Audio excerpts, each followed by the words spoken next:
Stocks में हम देख रहे हैं कि तेजी है और उसमें जो कंज्यूमर फाइनेंस का लीडर बजाज फाइनेंस लगातार दूसरे सत्र में आज हम देख रहे हैं कि मजबूती है। 7,500 रुपए के आसपास के भाव हैं। ब्रोकरेजेस के जो टारगेट हैं वो है 9,000 रुपए तक के। तो कंपनी की मजबूती को लेकर कोई शक नहीं है। चार्ट्स ध्वनि क्या सजेस्ट कर रहे हैं बजाज फाइनेंस के, क्योंकि जो तेजी बनी है पिछले महीने भर में 12-15% की, आपको लगता है वो कंटिन्यू रहेगा? जी बिल्कुल अभिषेक जी, यहाँ पे ओवरऑल चार्ट स्ट्रक्चर जो है इसके अंदर पहले कंसोलिडेशन बन रहा था, जहाँ पे ऊपर की तरफ एक रेजिस्टेंस फेस कर रहा था स्टॉक के अंदर 7300 के लेवल के पास। उसका ब्रेकआउट हमें मिला है, वहां पे स्टॉक ने अच्छा खासा एक बॉटम फॉर्मेशन भी करा और हाल फिलहाल की जो 2 दिन पहले यहाँ पे गिरावट भी देखने को मिली, तो वो एक अच्छे सपोर्ट की तरह भी यहाँ पे काम करता हुआ दिखा। तो डेफिनेटली इसके अंदर जो बाइंग मोमेंटम है वो पॉजिटिव साइड का बना रहेगा। करंट लेवल से इसके अंदर डेफिनेटली एक trade on the by side initiate कर सकते हैं, क्योंकि कल की सेशन के बाद आज एक फॉलो अप बाइंग भी इसके अंदर देखने को मिल रही है। ओपन लो की अच्छी खासी फॉर्मेशन बनाई है स्टॉक ने, तो स्टॉप लॉस आपको मेंटेन करना रहेगा नीचे की तरफ में। यहाँ पे 2780 यहाँ पे होल्ड आउट करता है स्टॉक को। ऊपर की तरफ मोमेंटम जो है वो फर्स्ट टारगेट यहाँ पे 8,000 तक का मिल रहा है, जहाँ पे आप एक बार के लिए वहां पे प्रॉफिट बुक कर सकते हैं, क्योंकि वहां पे एक सप्लाई जोन भी इन प्रीवियस चार्ट देखने को मिल रहा है। ठीक है, बजाज फाइनेंस को लेकर ये व्यू। बाजार को अगर आप देखेंगे तो सुस्ती है निफ्टी में 25,400 के आसपास ही। कल हमने यही लेवल देखे थे क्लोजिंग पर भी, इसके आसपास के ही। निफ्टी बैंक में करीब करीब 150 अंकों के आसपास की मजबूती है इस वक्त। 52,300 के ऊपर जाकर निफ्टी बैंक कारोबार कर रहा है। और अगर हम शेयरों को देखेंगे तो सिर्फ एक्सिस बैंक को अगर आप छोड़ दीजिए, हालांकि ये चला हुआ शेयर है, ये ध्यान रखिएगा, उसको छोड़ के 11 के 11 शेयर मजबूत हैं। और पॉइंट वाइज कंट्रीब्यूशन सबसे ज्यादा है वो है एचडीएफसी बैंक से 1675 रुपए का भाव है। आईसीआईसीआई बैंक का तो नाम लिया अंशुल जी आपने, एचडीएफसी बैंक क्या इसमें भी इक्वल पोटेंशियल है, इसमें भी ट्रेड कर सकते हैं?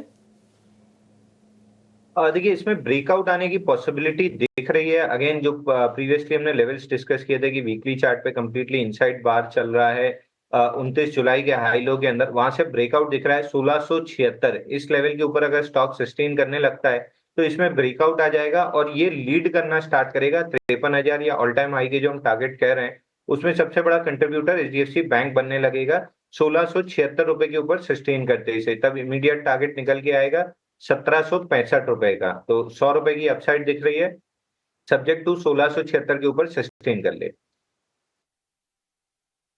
का कन्विक्शन ज्यादा था वो है एसबीआई को लेकर।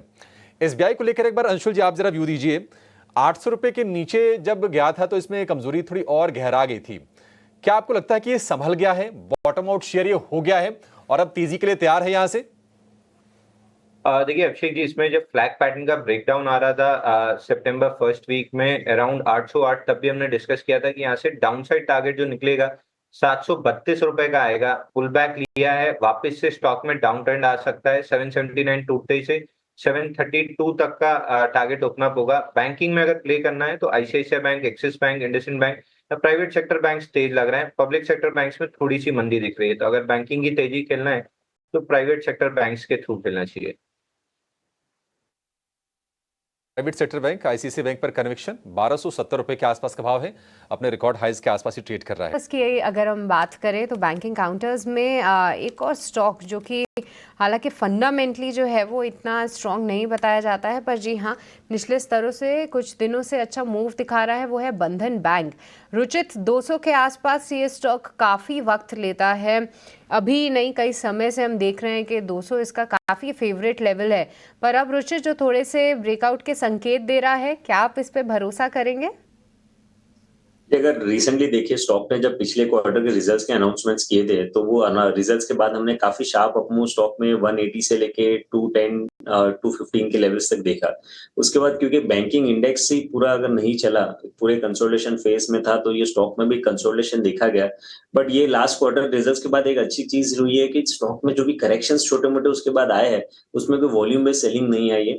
सो आई थिंक क्योंकि एक बहुत बड़ा अंडर परफॉर्मर रहा है ये within the banking space positionally, तो अब एक कैचअप मूव ये स्टॉक में रह सकता है। सो आज काफी इंपॉर्टेंट रहेगा क्लोजिंग। अगर ये क्लोजिंग बेसिस पे आई थिंक 210 के ऊपर की क्लोजिंग अगर स्टॉक दे देता है, सो नियर टर्म में 220 224 तक के रेंज रेंज ये स्टॉक में एक्सपेक्ट कर सकते हो। फिलहाल तो स्ट्रक्चर्स पॉजिटिव है, कोई पोजीशंस है तो डेफिनेटली होल्ड कर सकते हैं, फ्रेश बाइंग भी करना है अगर हो तो जो स्विंग लो है 195 उसके नीचे स्टॉप लॉस रख के फ्रेश खरीदारी भी स्टॉक में की जा सकती है। ठीक है, तो मौजूदा स्तरों पर भी जो है पसंद आ रहा है बंधन बैंक और किस तरीके की मूवमेंट पहले भी ये काउंटर दिखा चुका है, वो कुछ भी हमें रुचित ने हाईलाइट तेजी देख रहे हैं, वो है श्रीराम फाइनेंस। आप देखिए आज भी ये स्टॉक करीब 2% की तेज़ी दिखा रहा है और हमारे कई सारे एक्सपर्ट्स ने इसको 3000 के आसपास भी हाईलाइट किया था जब ये स्टॉक ने एक अच्छा ब्रेकआउट दिया था। ध्वनि, आपकी राय श्रीराम फाइनेंस पे कहाँ तक जा सकता है ये स्टॉक, और क्या इतने रनअप के बाद भी इसमें जगह बाकी है या फिर थोड़ा सा ओवरबॉट लग रहा है अब टेक्निकल फ्रंट पे? जी बिल्कुल सृष्टि, यहाँ पे अगर आप चार्ट स्ट्रक्चर की बात कर रहे हैं तो डेफिनेटली स्टॉक ने एक काफी अच्छा रनअप दिया है, बट एवरेजेस से काफी ज्यादा डेविएट हो चुका है ये स्टॉक। तो यहाँ पे थोड़ी सी एक प्रॉफिट बुकिंग आपको ऊपर के स्तर से देखने को मिलेगी। ऊपर की तरफ ये स्टॉक के अंदर पोटेंशियल है कि अभी भी थोड़ा सा यहाँ पे एक 100 पॉइंट्स का अपमूव दिखा सकता है, बट उसके बाद यहाँ पर ऊपर की तरफ एक रेजिस्टेंस फेस करने को मिलेगा जहां से वापस से एक हल्की सी प्रॉफिट बुकिंग देखने को मिल सकती है। तो कोई फ्रेश पोजीशन यहाँ पे रेकमेंड नहीं करेंगे, जो एग्जिस्टिंग पोजीशन है उसको आप होल्ड करके रख सकते हैं, ट्रेलिंग स्टॉप लॉस लगा सकते हैं उसके अंदर। और इसके अंदर जो हाल फिलहाल की आपकी पोजीशन है उसके लिए ट्रेलिंग स्टॉप लॉस बनता है 3400 का। फाइनेंस की जिस तरीके से लिस्टिंग हुई और किस तरीके का रिस्पांस मिला, ऐसे में कुछ रिपोर्ट्स ये भी बता रहे हैं कि पूरे सेक्टर शायद अब एक री रेटिंग के लिए तैयार हो जाएगा।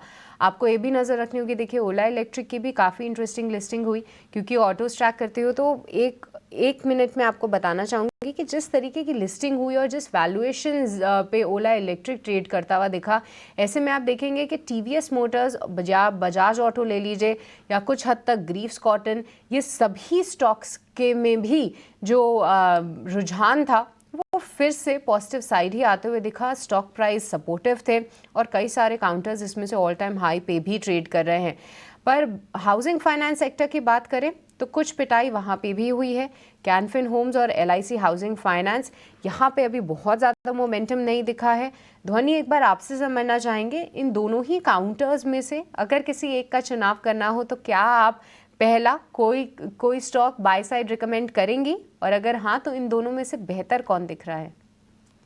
जी बिल्कुल सृष्टि, यहाँ पे दोनों ही के चार्ट स्ट्रक्चर अगर हम देख रहे हैं तो मुझे यहाँ पे कैनफिन होम्स जो है उसका स्ट्रक्चर ज्यादा बेटर लग रहा है, क्योंकि अगर आप इसके ब्रॉडर स्ट्रक्चर को देखें तो वीकलीज पे भी यहाँ पे स्टॉक अपनी जो 20 वीक्स की जो एक्सपोनेंशियल मूविंग एवरेज होती है उसका अच्छा खासा सपोर्ट बनाए रखे हैं। और इनफैक्ट डेलीज पे भी अगर आप देखें तो वहीं तक रिट्रेस करके स्टॉक के अंदर वापस से आज के सेशन में एक बाइंग का रुझान देखने को मिला है। करंट लेवल से आप देखें तो इसने आज ऑलमोस्ट एक ओपन लो की फॉर्मेशन भी बनाई है और एक गोल्ड साइड का अपमूव यहाँ पे देखने को मिल रहा है। तो आप बाय करते हैं करंट लेवल से, नीचे स्टॉप लॉस मेंटेन करना है आपको 875 का, और ऊपर की तरफ एक स्विंग अपमूव इसके अंदर देखने को मिलेगा 940 तक के टारगेट्स के लिए। ठीक है, 940 रुपए के टारगेट कैनफिन होम्स के लिए। बाजार पर नजर डालिए, IT ने ही पूरा का पूरा मूड बिगाड़ के रखा है। हालांकि चले बहुत है, अगर आप जून से देखेंगे IT स्टॉक्स को तो बड़े हों छोटे हों रफली कह सकते हैं कि 30% ±5 के रिटर्न से IT स्टॉक्स ने दिए हैं। और कहीं ना कहीं एंटिसिपेशन में चले थे कि ये न्यूज़ आएगी, दरें घटेंगी, उसके चलते चले थे। अब ये न्यूज़ आने वाली है, सेल और न्यूज़ वाला मामला भी हो सकता है IT स्टॉक्स में, क्योंकि Tech Mahindra, Wipro, TCS, Infosys, LTI Mindtree, SCL Tech, ऊपर से जो 6 शेयर है ना सारे के सारे IT वाले हैं। सृष्टि पे भी हाईलाइट कर रही थी, और उसके चलते हम देखने की जो बाजार की जो रफ्तार है ना, चूंकि अगर आप वेटेज के हिसाब से देखेंगे तो बैंकिंग फाइनेंशियल के बाद जो बड़ा वेटेज होता है वो IT का है, फार्मा का है, फिर रियल एस्टेट का है, इस तरह से है ये। तो अगर एक सेक्टर जो बड़ा है काफ़ी, अगर वो नहीं चला तो निश्चित तौर पर प्रेशर डालता है। अच्छा, निफ्टी में भी अगर आप वेटेज देखेंगे ना तो इन्फोसिस का, आई थिंक ये HDFC बैंक, रिलायंस के बाद कोई अगर बड़े वेटेज वाला शेयर होगा तो वो इन्फोसिस ही आपको दिखेगा। इन्फोसिस, TCS, L&T, ये सारे के सारे शेयर्स हैं। अदरवाइज